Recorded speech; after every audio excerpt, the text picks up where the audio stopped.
honest, as Republicans, I'm the only person on the stage who isn't bought and paid for, so I can say this. The climate change agenda is a hoax. The climate change agenda is a hoax, and we have to declare independence for it. And the reality is, the anti-carbon agenda is the wet blanket on our economy.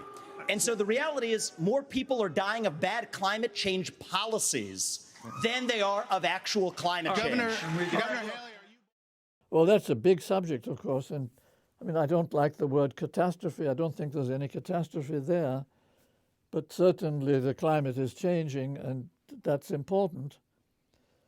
It's always been changing. There's never been a time when the climate stayed put for any length of time, and so I would say all the evidence we have is that we're having some effect on the climate. It's not clear whether it's good or bad.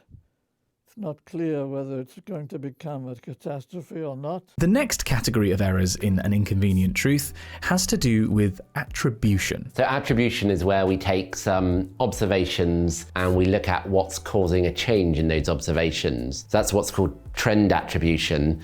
But there's a subset which looks at specific extreme events. We call that extreme event attribution. And that essentially says how much more likely or not was that event due to human-induced climate change. Events that may include Hurricane Katrina, the drying of Lake Chad, and the snow melting on Mount Kilimanjaro. All events mentioned in an inconvenient truth as being caused by climate change. Now, I should point out that attribution studies are very difficult to do, and they involve running complex computer models of the Earth's atmosphere over and over again. The real problem we have is that we only have one planet. So we only have one set of observations. Because we have climate change within our system, it's very hard to say what it would have been like without climate change. So the way we get around that is we run climate models where we include the climate change signal, but also where we exclude it. CO2s from human-induced emissions in one scenario and without them in another scenario.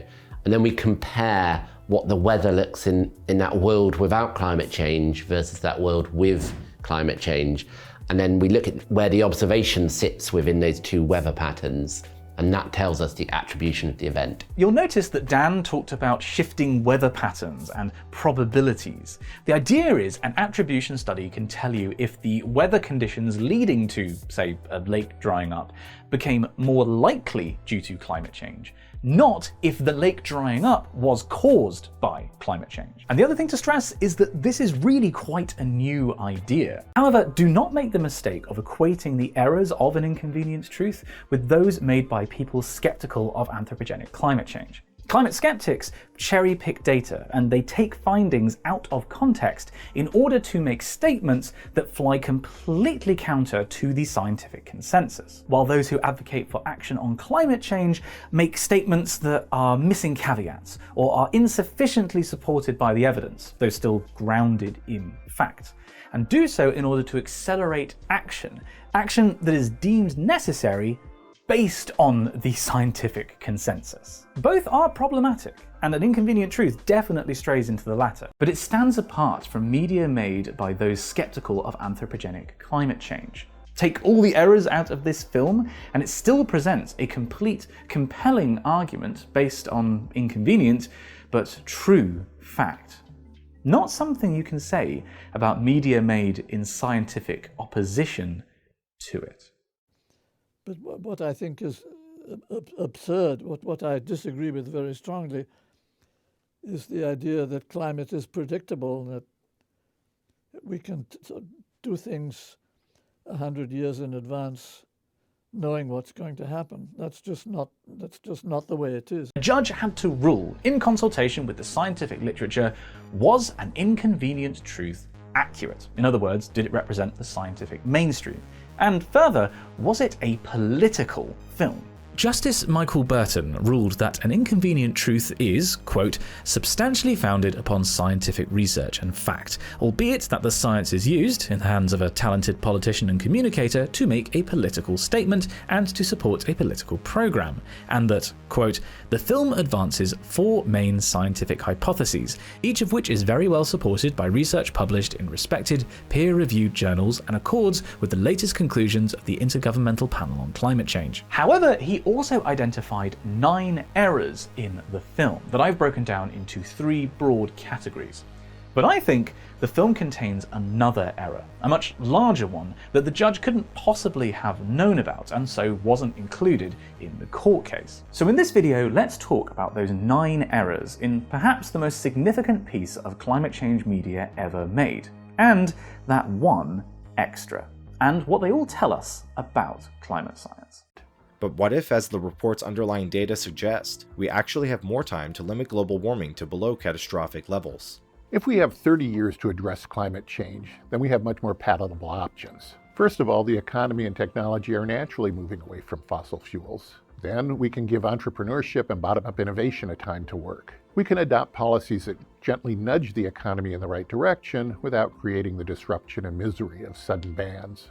If we have more time, we can get away from the pure focus on temperature. Some of this is said with the benefit of hindsight, or more accurately, the benefit of nearly 2 decades more observations and analysis. But some errors I do just flat out disagree with. Like the first one, in which the judge rules that the relationship between global average temperature and CO2 concentration in the atmosphere is not exact, as Gore states in the film.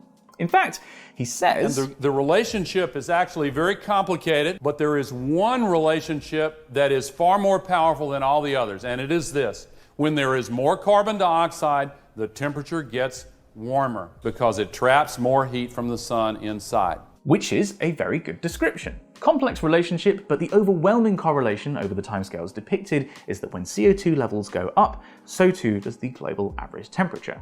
I don't think Gore actually said anything wrong. Another error in Justice Burton's judgment was to do with coral reefs. By the time of the film's release, reefs around the world were being bleached. This is a process in which the delicate symbiotic relationship within a coral is disrupted, leading to the coral turning white and, in most cases, starving.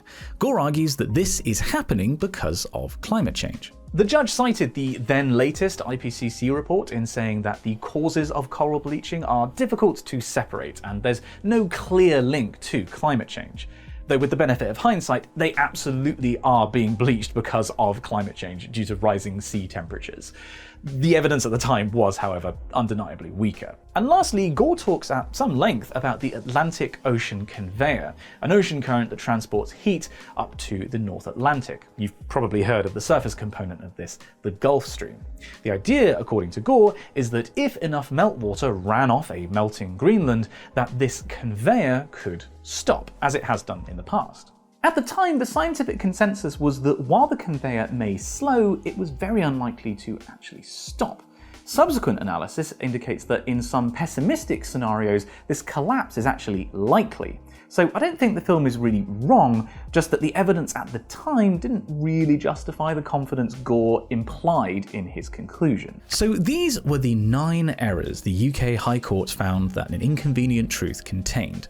It's worth restating at this point that Justice Burton found that the film was substantially founded upon scientific research and that the film's 4 main scientific hypotheses were very well supported by research published in respected, peer-reviewed journals. The main thrust of what the film is getting at is accurate. Scientists tell us that this is the decisive decade. We no longer have time to leave out the science. Activists, politicians, and journalists who trumpet 2030 as a meaningful deadline may be doing so in a desperate attempt to get the public to take the threat of global warming seriously. We're like, the world is going to end in 12 years if we don't address climate change. To avert the worst consequences of climate crisis, we have 9 years left. We're going to pass the point of no return within the next 8 to 10 years. You've probably heard the claim that we have a dozen years or less to stop climate change from inflicting permanent damage on the planet. We've got a huge debate going on in Australia at the moment about the cost of living, and governments are pretending they can solve it with all the solutions that are going to make it worse, by the way. But here's the great lie. Of course, if you're worried about emissions, you're saying human beings are overdoing it and we need to reduce your living standards.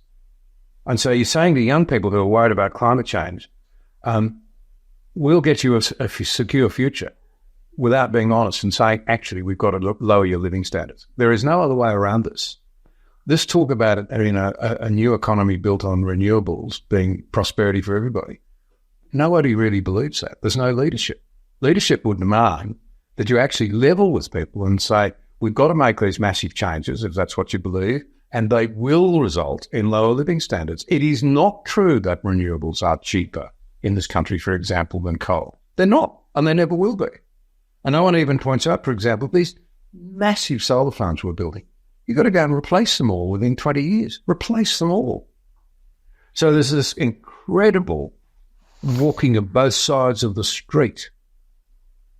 I guess my question to you is, do you think people sort of instinctively understand that they're being misled?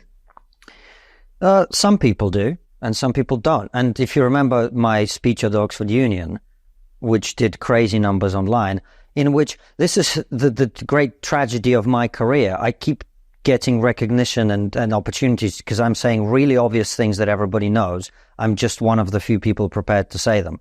All I said in that speech, all I said in terms of the climate issue was, poor people do not want to stay poor. That means they're going to keep growing their economies. And that means that the way to solve climate change is going to be through technology and getting better at resource efficiency, etc.